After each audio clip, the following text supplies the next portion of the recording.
నమస్కారం ఘంటారాబానికి స్వాగతం. ముందుగా ప్రధానాంశాలు. కృష్ణా జలాల పునః పంపిణీపై గెజెట్ నోటిఫికేషన్. సీఎం జగన్ వద్దన్న కేంద్ర ప్రభుత్వం ముందడుగు.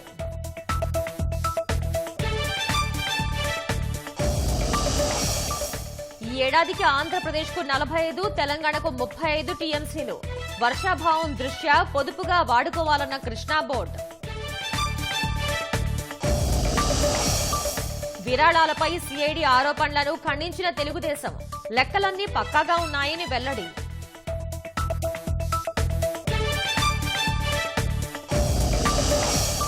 చిన్నారులపై లైంగిక వేధింపుల కంటెంట్ తొలగించండి. ఎక్స్, యూట్యూబ్, టెలిగ్రామ్లకు కేంద్రం నోటీసులు.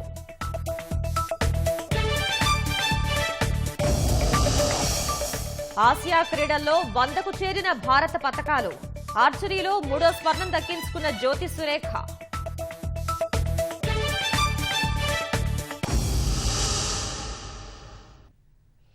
తెలుగు రాష్ట్రాల మధ్య కృష్ణా జలాల పునః పంపిణీకి కేంద్ర ప్రభుత్వం గెజెట్ నోటిఫికేషన్ జారీ చేసింది. ఉమ్మడి ఆంధ్రప్రదేశ్లో కేటాయించిన 811 టీఎంసీలు అదనపు జలాలు పోలవరం ద్వారా కృష్ణాకు తరలించే నీటిని రెండు రాష్ట్రాల మధ్య పంపిణీ చేయాలని ట్రైబ్యునల్కు ప్రతిపాదించింది. అయితే ఆంధ్రప్రదేశ్ ప్రజల ఆందోళనలను దృష్టిలో పెట్టుకుని పంపిణీ ప్రక్రియ నిలిపివేయాలని సీఎం జగన్ కోరినప్పటికీ కేంద్రం ముందడుగు వేసింది. తెలుగు రాష్ట్రాల మధ్య కృష్ణా జలాల పంపిణీ చేయడం కోసం కేంద్ర ప్రభుత్వం బ్రిజేష్ కుమార్ ట్రైబ్యునల్కు కొత్త విధి విధానాలు ప్రతిపాదించింది. ఈ నెల 4న కేంద్ర మంత్రివర్గంలో తీసుకున్న నిర్ణయానికి అనుగుణంగా శుక్రవారం రాత్రి గెజెట్ నోటిఫికేషన్ జారీ చేసింది. అంతర్రాష్ట్ర నదీ జలాల వివాద పరిష్కార చట్టంలోని సెక్షన్ 3, 5/1, 12ను అనుసరించి ట్రైబ్యునల్కు 2 విధి విధానాలను ప్రతిపాదించాలని నిర్ణయించినట్లు కేంద్ర జలశక్తి శాఖ ఈ నోటిఫికేషన్లో పేర్కొంది. కృష్ణా జల వివాద పరిష్కార ట్రైబ్యునల్ ఉమ్మడి ఆంధ్రప్రదేశ్కు కేటాయించిన 811 టీఎంసీలు, దానికి అతీతంగా కేటాయించిన అదనపు జలాలు పోలవరం ప్రాజెక్టు ద్వారా కృష్ణాకు తరలించడానికి వీలుగా గోదావరి ట్రైబ్యునల్ సమైక్య రాష్ట్రానికి చేసిన కేటాయింపుల్లోని వాటాను రెండు రాష్ట్రాల మధ్య పంపిణీ చేసేలా ట్రైబ్యునల్కు విధి విధానాలు ప్రతిపాదించింది.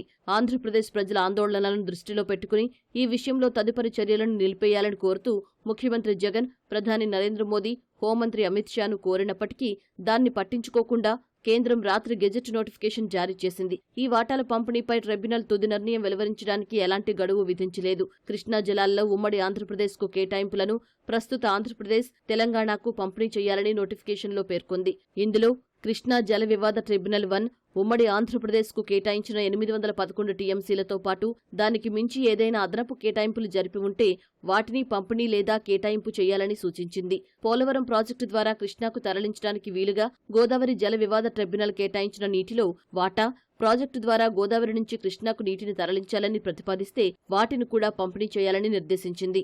2004 ఏప్రిల్ 2న ఏర్పాటైన కృష్ణా ట్రైబ్యునల్ 2010 డిసెంబర్ 30, 2011 మార్చి 29, 2013 నవంబర్ 29 తేదీల్లో 3 నివేదికలను కేంద్ర ప్రభుత్వానికి సమర్పించింది. నదీ జలాల వివాద పరిష్కార చట్టంలోని సెక్షన్ 12 ప్రకారం తుది నివేదిక సమర్పించిన వెంటనే కేంద్ర ప్రభుత్వం ట్రైబ్యునల్ను మూసేయాలి. అయితే 2014 ఆంధ్రప్రదేశ్ విభజన చట్టంలోని సెక్షన్ 89 ట్రైబ్యునల్ కాలపరిమితి పొడిగింపునకు అవకాశం కల్పించింది. ఆ సెక్షన్లోని క్లాజ్ A, Bల్లో పేర్కొన్న విధి విధానాలను అనుసరించి ట్రైబ్యునల్ కాలపరిమితి పొడిగించడానికి వీలు కల్పించారు. ఈ నేపథ్యంలో కేంద్ర ప్రభుత్వం అంతర్రాష్ట్ర నదీ జలాల వివాద పరిష్కార చట్టం 1956లోని సెక్షన్ 5/3ని అనుసరించి ట్రైబ్యునల్ కాలపరిమితిని 2024 మార్చి 31 వరకు పొడిగించింది. విభజన చట్టంలోని సెక్షన్ 89 క్లాజ్ A, B కింద ప్రతిపాదించిన అంశాల పరిష్కారం కోసం ఈ నిర్ణయం తీసుకుంది. అయితే ఆ చట్టంలోని సెక్షన్ 3ను అనుసరించి కృష్ణా జలాలను ఆంధ్రప్రదేశ్, తెలంగాణ మధ్య పంపిణీ చేసే బాధ్యతలను ట్రైబ్యునల్కు అప్పగిస్తూ విధి విధానాలు ప్రతిపాదించాలని తెలంగాణ ప్రభుత్వం చేసిన విజ్ఞప్తి సంతృప్తికరంగా ఉండటం వల్ల దాన్ని సెక్షన్ 12 కింద ట్రైబ్యునల్కు పంపుతూ కొత్త విధి విధానాలను ప్రతిపాదిస్తున్నట్లు గెజెట్లో కేంద్రం పేర్కొంది. ట్రైబ్యునల్ గడువును 2024 మార్చి 31 వరకు పొడిగించగా అప్పటిలోపు ఈ వాటాల పంపిణీని పూర్తి చేస్తుందా లేదా అన్నది తేలాల్సి ఉంది. నోటిఫికేషన్ ఇవ్వడానికి ముందు చేతులు కాలాక ఆకులు పట్టుకున్నట్లు కృష్ణా జలాల వాటాపై ముఖ్యమంత్రి జగన్ తీరిగ్గా ప్రధాని నరేంద్ర మోదీకి లేఖ రాశారు. అపెక్స్ కౌన్సిల్ సమావేశంలో ఏమాత్రం వ్యతిరేకించకపోగా ఈ వ్యవహారం కేంద్ర కేబినెట్ ముందుకు వెళ్లే వరకు మీనమేషాలు లెక్కిస్తూ ఊరుకున్న జగన్ ఇప్పుడు కృష్ణా జలాలపై విధి విధానాలను రెండు రాష్ట్రాలకే పరిమితం చేయొద్దంటూ ప్రధాని మోదీకి లేఖ రాశారు. అయినా కేంద్రం గెజెట్ నోటిఫికేషన్తో ముందుకు వెళ్లింది. కృష్ణా జలాల పునః పంపిణీకి కేంద్రం తీసుకున్న నిర్ణయంపై రాష్ట్ర వ్యాప్తంగా రైతులు, ప్రతిపక్షాల నుంచి తీవ్ర విమర్శలు వెల్లువెత్తుతూ ఉండడంతో ఎట్టకేలకు రాష్ట్ర ప్రభుత్వంలో చలనం వచ్చింది. ఢిల్లీ పర్యటనలో ఉన్న సీఎం జగన్ ఈ వ్యవహారంపై ప్రధాని నరేంద్ర మోదీకి లేఖ రాశారు. కృష్ణా జలాలపై విధి విధానాలను 2 రాష్ట్రాలకే పరిమితం చేయడం భావ్యం కాదన్నారు. మహారాష్ట్ర, కర్ణాటకను మినహాయించి కేవలం ఏపీ, తెలంగాణలకే పరిమితం చేయడంపై ఆయన అభ్యంతరం వ్యక్తం చేశారు. ఏపీ ప్రజల ఆందోళనలను పరిగణలోకి తీసుకుని దీనిపై తదుపరి చర్యలు తీసుకోకుండా ఆదేశాలు జారీ చేయాలని కోరారు. బ్రిజేష్ కుమార్ ట్రైబ్యునల్ నిర్ణయాన్ని సవాల్ చేస్తూ సుప్రీంకోర్టులో 5 ఎస్ఎల్పీలు దాఖలయ్యాయని సీఎం జగన్ లేఖలో పేర్కొన్నారు. బ్రిజేష్ కుమార్ ట్రైబ్యునల్ నివేదికలు పక్కన పెట్టాలని ఉమ్మడి ఆంధ్రప్రదేశ్ సుప్రీంకోర్టును అభ్యర్థించిందని 2011 సెప్టెంబర్ 16న బ్రిజేష్ కుమార్ ట్రైబ్యునల్పై సుప్రీంకోర్టు స్టే కూడా ఇచ్చిందని గుర్తు చేశారు. ప్రస్తుతం అన్ని ఎస్ఎల్పీలు సుప్రీంలో పెండింగ్లో ఉన్నాయన్నారు. ఈ సమస్య గురించి 2021 ఆగస్టు 17న, 2022 జూన్ 25న కేంద్ర మంత్రి దృష్టికి తీసుకొచ్చామని సీఎం జగన్ లేఖలో పేర్కొన్నారు. ట్రిబ్యునల్ ద్వారా జరిగిన కేటాయింపులకు భంగం కలగకుండా చట్టపరంగా న్యాయబద్ధమైన నిర్ణయం తీసుకోవాలని విజ్ఞప్తి చేశామన్నారు. ఈ నేపథ్యంలో కేంద్రం తీసుకున్న నిర్ణయం ఎంతో ఆశ్చర్యానికి గురిచేసిందని జగన్ అన్నారు.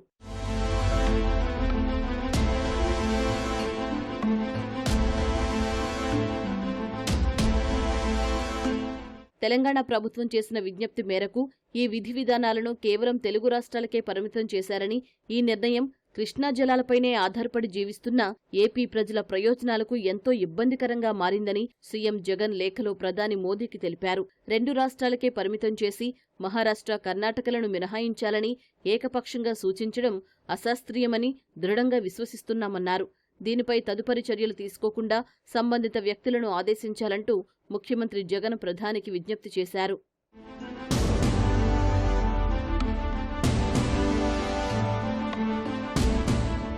కేంద్రం తీసుకున్న నిర్ణయాన్ని తక్షణం నిలుపుదల చేయాలని కేంద్ర హోంమంత్రి అమిత్ షాకు జగన్ విజ్ఞప్తి చేశారు. అలాగే పోలవరాన్ని వేగంగా పూర్తి చేసేందుకు నిధులు విడుదల చేయాలని కోరారు. కృష్ణా జలాల పంపకాలపై పునః సమీక్షకు కేంద్రం తీసుకున్న నిర్ణయంపై పలు సంఘాలు అభ్యంతరం వ్యక్తం చేశాయి.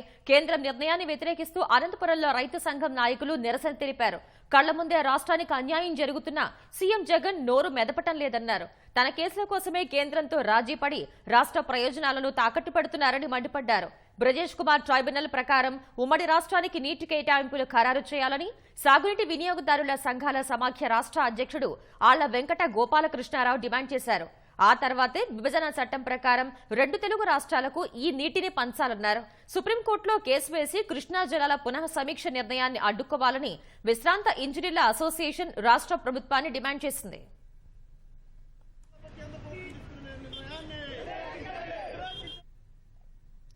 శ్రీశైలం, నాగార్జున సాగర్ జలాశయాల్లో నీటి నిల్వలు తగినంత లేనందున వచ్చే ఏడాది వరకు తాగునీటి అవసరాలను దృష్టిలో పెట్టుకుని నీటిని పొదుపుగా వాడుకోవాలని తెలంగాణ, ఆంధ్రప్రదేశ్కు కృష్ణా నది యాజమాన్య బోర్డు సూచించింది. 2 జలాశయాల్లో అందుబాటులో ఉన్న నీటి నుంచి తెలంగాణకు 35, ఆంధ్రప్రదేశ్కు 45 టీఎంసీలు కేటాయించింది. నీటి విడుదల అంశంపై సమావేశమైన కృష్ణా బోర్డు ఈ ఏడాది సాగు, తాగునీటి అవసరాల కోసం 2 రాష్ట్రాలు ఇచ్చిన ప్రతిపాదనలపై చర్చించింది. ఈ ఏడాది వర్షాభావ పరిస్థితుల్లో ఉమ్మడి జలాశయాల్లోకి నీరు అంతగా చేరలేదని, ప్రస్తుతం సాగర్, శ్రీశైలం రెండింటిలో 82.78 టీఎంసీలు మాత్రమే వినియోగానికి అందుబాటులో ఉన్నాయని బోర్డు సభ్య కార్యదర్శి రాయపురే తెలిపారు. వచ్చే జూన్, జూలై వరకు తాగునీటి అవసరాలకు కూడా దృష్టిలో పెట్టుకోవాల్సి ఉందన్నారు. ఈ పరిస్థితుల్లో భవిష్యత్ అవసరాల దృష్ట్యా నీటిని పొదుపుగా వినియోగించుకోవాలని 2 రాష్ట్రాలకు సూచించారు. ప్రస్తుతం అందుబాటులో ఉన్న 80 టీఎంసీల్లో అక్టోబర్ నుంచి మే నెల వరకు తెలంగాణకు 35 టీఎంసీలు, ఆంధ్రప్రదేశ్కు 45 టీఎంసీలు కేటాయించారు. మిగిలిన 2.788 టీఎంసీలతో పాటు ఇంకా ఏవైనా ప్రవాహాలు వస్తే వాటిని కూడా జూన్, జూలై తాగునీటి అవసరాల కోసం నిల్వ చేయాలని, 2 ప్రాజెక్టుల్లో కనీస నీటి మట్టం ఉండేలా చూడాలని బోర్డు తెలిపింది. చంద్రబాబు బెయిల్ అడ్డుకునేందుకు ప్రభుత్వం కొత్త ఎత్తులు వేయటంపై తెలుగుదేశం పార్టీ తీవ్ర స్థాయిలో మండిపడింది. దేశంలోనే అత్యంత ధనిక ప్రాంతీయ పార్టీ వైకాపా ధనిక సీఎంగా పేరుగాంచిన జగన్ తెలుగుదేశం పార్టీ విరాళాలపై ఆరోపణలు చేయటం తగదన్నారు. క్విడ్ ప్రోకో రాష్ట్రానికి పరిచయం చేసిందే జగనన్న తెలుగుదేశం నేతలు. వైకాపాకు మేఘా, జిందాల్, ఎంపీ ఎంవివి సత్యనారాయణ సంస్థల నుంచి కోట్లాది రూపాయలు ఎలా వచ్చాయో తెలపాలన్నారు. చంద్రబాబు బెయిల్పై బయటికి రాకుండా చెయ్యాలన్న కుట్రతో సిఐడి రోజుకొక అంశాన్ని తెరపైకి తెస్తోందని తెలుగుదేశం పార్టీ మండిపడింది. న్యాయస్థానాలనే తప్పుదోవ పట్టించేలా స్కిల్ ప్రాజెక్టు నిధులు తెలుగుదేశం పార్టీకి మళ్లించారంటూ తప్పుడు ఆరోపణలు చేస్తోందని ఆ పార్టీ నేతలు మండిపడ్డారు. తెలుగుదేశం పార్టీకి సభ్యత్వాల ద్వారా వచ్చిన సొమ్ము, విరాళాలు, ఫిక్స్డ్ డిపాజిట్ల ద్వారా వచ్చే ఆదాయ వివరాలు ఎప్పటికప్పుడు కేంద్ర ఎన్నికల కమిషన్ కు, ఆదాయ పన్ను శాఖలకు తెలియజేస్తున్నామన్నారు. అయితే దేశంలోనే అత్యంత భారీగా విరాళాలు పొందుతున్న ప్రాంతీయ పార్టీల్లో వైకాపా అగ్రస్థానంలో ఉందని, జాతీయ పార్టీలతో పోల్చితే 5వ స్థానంలో ఉందని వారు ఆరోపించారు. ఆ పార్టీకి అంతంత నిధులు ఎలా వచ్చాయో సీఎం జగన్ చెప్పాలంటూ వారు నిలదీశారు. వివిధ సంస్థలకు కాంట్రాక్టులు, ప్రాజెక్టులు అప్పగించి ప్రతిఫలంగా వైకాపా పార్టీకి విరాళాలిప్పించుకున్నారని తెలుగుదేశం నేతలు ఆరోపించారు. విశాఖ ఎంపీ ఎంవివి సత్యనారాయణ 2018-19 సంవత్సరంలో 11 కోట్ల ఎలక్టోరల్ బాండ్లను వైకాపాకు విరాళంగా అందించారు. దానికి ప్రతిఫలంగానే విశాఖను లూటీ చేయమని ఆయనకు రాసిచ్చారా అంటూ ధ్వజమెత్తారు. అనకాపల్లి జిల్లాలోని నక్కపల్లిలో హెటెరో సంస్థకు సంబంధించిన భూ వివాదాన్ని పరిష్కరించినందుకు 10 కోట్లు తీసుకున్నారా అని అన్నారు. వైకాపా ఎమ్మెల్యే శంకర్రావు 1,35,00,000 రూపాయలు విరాళంగా ఇచ్చారనే ఇసుక దందాకు అనుమతించారా అని నిలదీశారు. నువ్వు పోలవరం ప్రాజెక్టుకి ఆ మెగా ఇంజనీరింగ్కి కేటాయించడం ద్వారా తిరిగి ఆ ప్రుడెంట్ ఎలక్ట్రల్ ట్రస్ట్ ద్వారా 22 కోట్లు అందుకున్నావా? దీనికి సమాధానం చెప్పాలి జగన్మోహన్ రెడ్డి.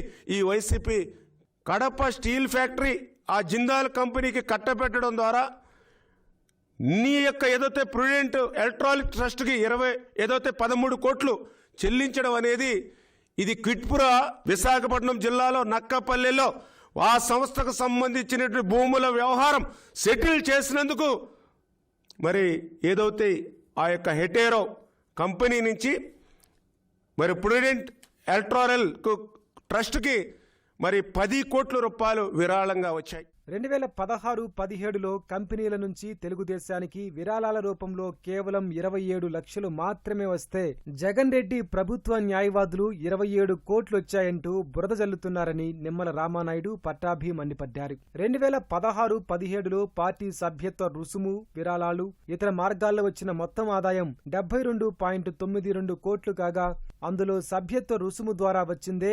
60.75 కోట్లని తెలిపారు. వివిధ రకాల వ్యక్తులు, సంస్థల నుంచి డొనేషన్ల రూపంలో వచ్చింది 6.85 కోట్లు. ఫిక్స్డ్ డిపాజిట్లపై వడ్డీ, అద్దెలు, ఇతరత్రా వచ్చిన ఆదాయం మరో 5.31 కోట్లు ఉందన్నారు. మా పార్టీకి వచ్చిన ఆదాయం వివరాలు ఇంత స్పష్టంగా ఉంటే షెల్ కంపెనీల ద్వారా 27 కోట్లొచ్చాయంటూ ఈ ప్రభుత్వం న్యాయస్థానాల్లో దుర్మార్గంగా ఆరోపిస్తోందని తెలుగుదేశం నేతలు ఆగ్రహం వ్యక్తం చేశారు. 2016-17 తెలుగుదేశం పార్టీ ఫైనాన్షియల్ స్టేట్మెంట్లో డొనేషన్స్ రిసీవ్డ్ ఫ్రమ్ కంపెనీస్ ఎక్స్క్లూజివ్గా ఈజ్ ఓన్లీ 27 lakhs, 27 crores.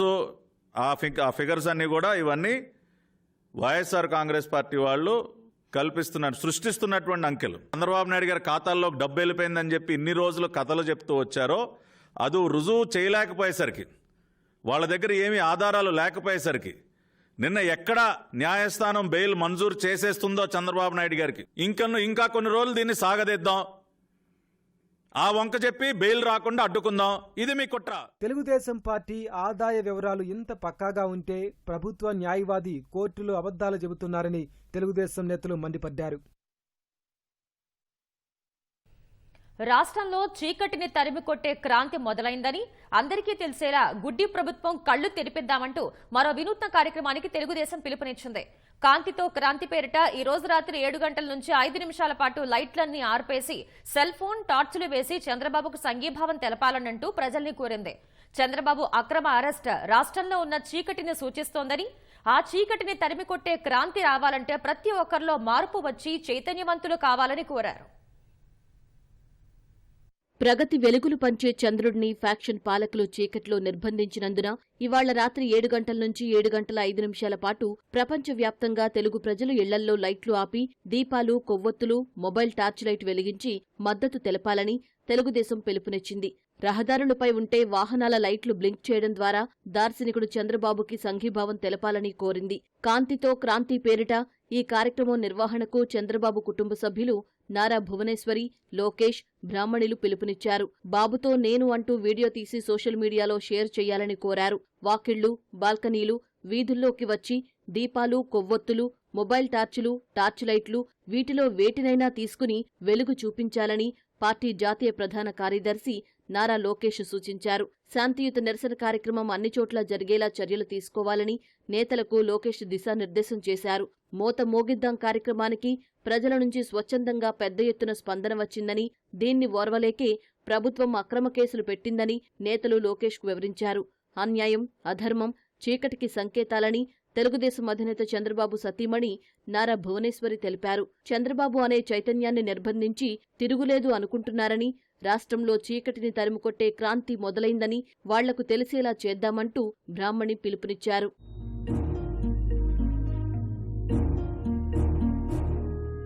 గుడ్డి ప్రభుత్వం కళ్లు తెరిపించేలా జరిగే ఈ నిరసన కార్యక్రమాన్ని, మోత మోగిద్దాం కార్యక్రమాన్ని విజయవంతం చేసినట్లుగానే చెయ్యాలని తెలుగుదేశం పార్టీ రాష్ట్ర అధ్యక్షుడు అచ్చెన్నాయుడు పిలుపునిచ్చారు. ప్రపంచంలో తెలుగువారు ఎక్కడున్నా భారత కాలమానం ప్రకారం ఈ నిరసన కార్యక్రమంలో పాల్గొనాలని కోరారు. తెలుగుదేశం జాతీయ ప్రధాన కార్యదర్శి నారా లోకేష్ నేడు ఢిల్లీ వెళ్లనున్నారు. ఉదయం రాజమహేంద్రవరం నుంచి రోడ్డు మార్గంలో గన్నవరం చేరుకుని 9 గంటలకు విమానంలో ఢిల్లీకి బయలుదేరనున్నారు. సుప్రీంకోర్టులో సోమవారం క్వాష్ పిటిషన్పై వాదనలు జరిగే అవకాశం ఉన్నందున న్యాయ నిపుణులతో లోకేష్ చర్చించనున్నారు. ఆర్టీసీ ఉద్యోగులకు పాత పెన్షన్ విధానం అమలు చేయాలని national Mazdoor union association demand చేసింది. ఉద్యోగ సంఘంగా ప్రభుత్వం నుంచి గుర్తింపు లభించడంతో ఎన్ఎంయుఏ నేతలు విజయవాడలో విజయోత్సవ సభ నిర్వహించారు. ప్రభుత్వానికి తమ ఓట్లు కావాలంటే ఓపీఎస్ ను అమలు చేయాల్సిందేనని సంఘం నేతలు స్పష్టం చేశారు. పీఆర్సీ సెలవుల బకాయిల్ని చెల్లించాలన్నారు. ఈహెచ్ఎస్ కార్డులు పనిచేయటం లేదని, పని ఒత్తిడితో ఉద్యోగులు అనారోగ్యాలకు గురవుతున్నారని చెప్పారు. ఉద్యోగులకు గతంలో మాదిరిగా అపరిమిత వైద్య సదుపాయాలు కల్పించాలన్నారు. ఆనాడు మాకు జీతాలు రాక కాదు, ఎలవేసలు రాక కాదు, నైట్ అవుట్లు రాక, డే అవుట్లు రాక కాక మేము ఇందులోకి రాలేదు. అప్పుడున్న పని వరకు కూడా తగ్గిందా? మాకు ఏమీ తగ్గలేదు. మేము కోరుకుంది ఒకటే, 3,000, 4,000, 5,000 పెన్షన్ తో రిటైర్ అయ్యి స్టేజ్ లో పిల్లలు చూడగా చాలా మంది వచ్చాయి. 4,000, 5,000 పెన్షన్ తో కుటుంబాన్ని పోషించుకోగా అద్దె డబ్బులు కూడా రానటువంటి పరిస్థితుల్లో నరక యాతన ఏదైతే చూస్తున్నారో ఆ పరిస్థితి ఇప్పుడు పనిచేసే సిబ్బంది ఉండకూడదు. మీరు ఇందులో తీసుకుంటే భవిష్యత్తులో ఓల్డ్ పెన్షన్ మాకు వస్తుందనే ఉద్దేశంతోనే నేను ఇందులో రావడం జరిగింది. దయచేసి విజ్ఞతతో మాకు ఓల్డ్ పెన్షన్ కి అవకాశం కల్పించండి అని ఇవాళ స్పష్టంగా విజ్ఞప్తి చేయడం జరిగింది. మిత్రులారా, రాష్ట్ర ప్రభుత్వం మా ఆందోళన, మా భవిష్యత్తు ఓట్లు మీకు కావాలంటే తప్పనిసరిగా ఏపీ పీటీడీ ఉద్యోగులు 52,000 మందికి ఓపీఎస్ ఇచ్చి తీరాల్సిందే మాత్రం ఈ సందర్భంగా విజ్ఞప్తి చేస్తున్నాం. ఈరోజు ప్రభుత్వ ఉద్యోగులైన తర్వాత మనకు రావాల్సినటువంటి 550 కోట్ల రూపాయల బకాయిలు పెండింగ్ ఉన్నాయి. ఎండీ గారు రిక్వెస్ట్ చేశాం, అదేవిధంగా బిల్పే విశ్వరూప్ గారికి రవాణా శాఖ మాత్రం రిక్వెస్ట్ చేశాం. అవేమి మనకు దయాధర్మంతో ఇచ్చే డబ్బులు కావాలి. రాష్ట్ర శాసనసభలో బిల్లులో స్పష్టంగా పొందుపరిచారు. ఆర్టీసీ ఉద్యోగులకు ఆర్పీఎస్ సర్వీస్ ఏదైతే ఉన్నాయో 2017 బకాయిలు ఏదైతే ఉన్నాయో 900 కోట్ల రూపాయలు అందరికి ఇచ్చిన తర్వాత, ఆర్టీసీ అప్పులు ఏదైతే ఉన్నాయో అవి చెల్లించిన తర్వాత, ఆర్టీసీ ఉద్యోగులకు ఎన్కాష్మెంట్ బకాయిలు అయితే అది చెల్లించిన తర్వాత ఏమైనా మిగిలితే మేము తీసుకుంటాము అని శాసనసభలో అందరూ గౌరవించే శాసనసభలో బిల్లులో ప్రవేశపెట్టిన అంశాలు ఏదైతే ఉన్నాయో వాటిని ఉద్యోగులందరికీ ఇవ్వాల్సిన అవసరం అయితే ఉంది అని ఈ సందర్భంగా వినయపూర్వకంగా విజ్ఞప్తి చేస్తున్నా.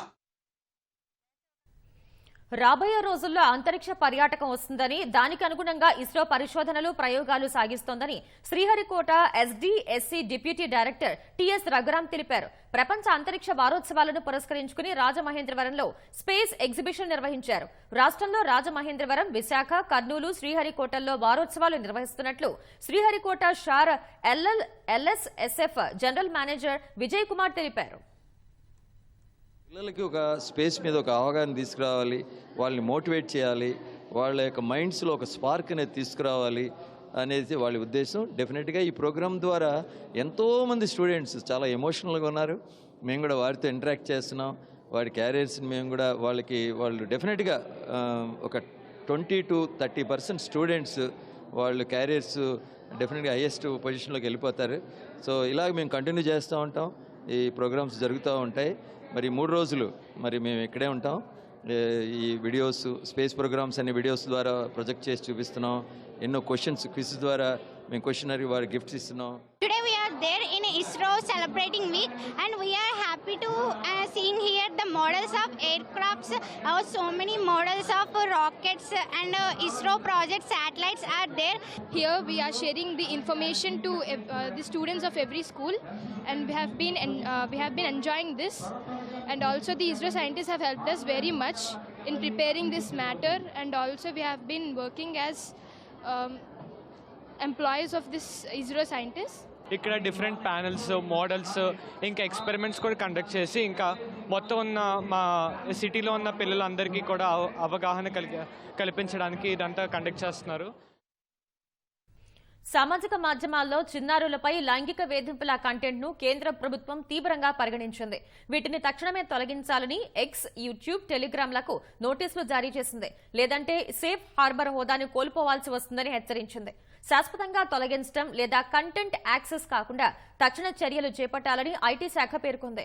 భవిష్యత్తులో ఇలాంటి కంటెంట్ ను నిరోధించడానికి పర్యవేక్షణ, నియంత్రణ, రిపోర్టింగ్ అల్గారిథంల్లో మార్పులు తీసుకోవాలని కేంద్రం స్పష్టం చేసింది.